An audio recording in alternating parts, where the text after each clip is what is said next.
আজ আমরা শুনব গঙ্গা নদীর অবিশ্বাস্য যাত্রা, উৎস থেকে মোহনার গল্প। গঙ্গা নদী শুধুমাত্র একটি জলস্রোত নয়, বরং ভারত এবং বাংলাদেশের সংস্কৃতি ও জীবনের সঙ্গে ওতপ্রোতভাবে জড়িয়ে আছে। হিমালয়ের গঙ্গোত্রী হিমবাহ থেকে শুরু করে বঙ্গোপসাগরে মিশে যাওয়া পর্যন্ত এই নদী কোটি কোটি মানুষের জীবনের অঙ্গ।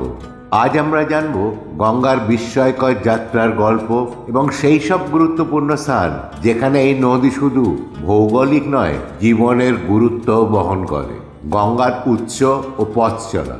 গঙ্গার জন্ম হিমালয়ের গঙ্গোত্রী হিমবাহ থেকে। এই হিমবাহ থেকে বেরিয়ে আসে ভগীরথী, যা দেবপ্রয়াগে অলকানন্দার সঙ্গে মিলিত হয়ে গঙ্গার নাম ধারণ করে। এখান থেকেই শুরু হয় গঙ্গার মূল যাত্রা।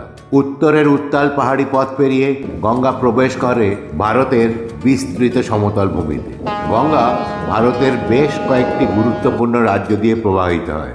উত্তরাখণ্ড থেকে শুরু করে উত্তরপ্রদেশ, বিহার, ঝাড়খণ্ড এবং পশ্চিমবঙ্গের মধ্য দিয়ে গঙ্গা বাংলাদেশে প্রবেশ করে।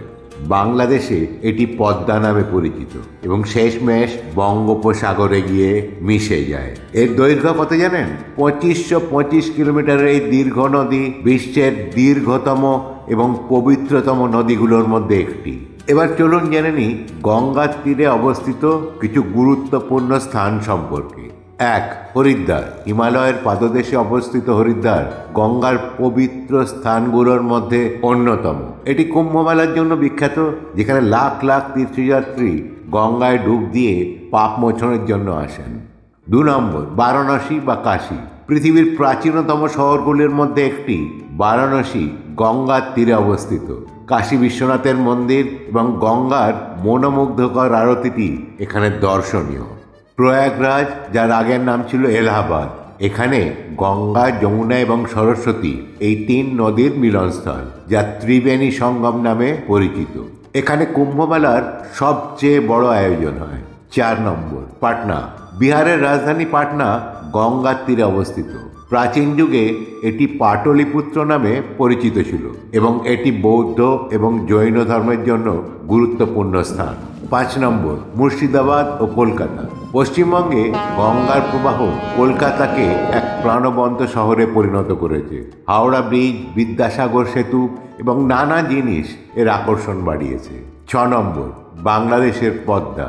বাংলাদেশে প্রবেশ করার পর গঙ্গা পদ্মা নামে পরিচিত হয়, যেখানে মেঘনার সঙ্গে মিলিত হয়ে বঙ্গোপসাগরে গিয়ে মিশে যায়। এই নদী বাংলাদেশের অর্থনীতি ও জীবনের একটি ভিত্তি। এবার বলি গঙ্গার ধর্মীয় এবং সাংস্কৃতিক তাৎপর্য। গঙ্গা হিন্দুদের কাছে দেবী রূপে পূজিত হন। গঙ্গা কৃষি, সেচ এবং ভারত ও বাংলাদেশের কোটি কোটি মানুষের জীবিকার উৎস। একই সঙ্গে গঙ্গা নদীর পাড়ে দাঁড়িয়ে আছে অসংখ্য শিল্প, সংস্কৃতি ও সভ্যতার ঐতিহ্য। শেষে বলি, গঙ্গা নদী শুধুমাত্র একটি নদী নয়, এটি ভারতীয় উপমহাদেশের প্রাণ। এর পবিত্রতা, সৌন্দর্য এবং গুরুত্বপূর্ণ ভূমিকা মানুষকে যুগে যুগে মুগ্ধ করেছে। আজ এই পর্যন্তই। পরের ভিডিওতে আবার দেখা হবে। ভালো থাকবেন, সুস্থ থাকবেন। আর যদি এই ভিডিওটা ভালো লেগে থাকে তাহলে প্লিজ লাইক, সাবস্ক্রাইব ও অন্যদের সঙ্গে শেয়ার করবেন। ধন্যবাদ।